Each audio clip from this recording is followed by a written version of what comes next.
I was out here earlier and I wanted to show you something. This is a lily, and it's starting to pop up for the spring. It's only the middle of February, but it knows that spring is coming. This is actually a shade tolerant lily, but I wanted to show you that.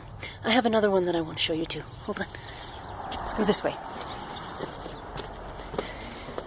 Hope you don't mind the wandering. But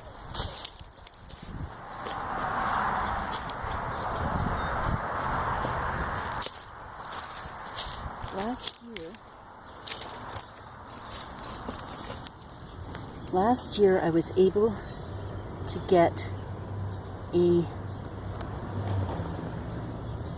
can't see if I can, there it is. Last year I was able to get an elderberry start. And there it is. It survived the winter. There's its first little leaves.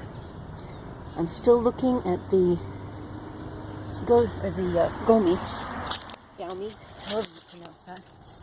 I'm not sure yet whether this one has survived. The branches, oops, too close.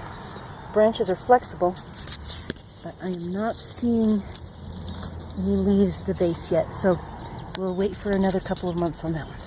Talk to you later.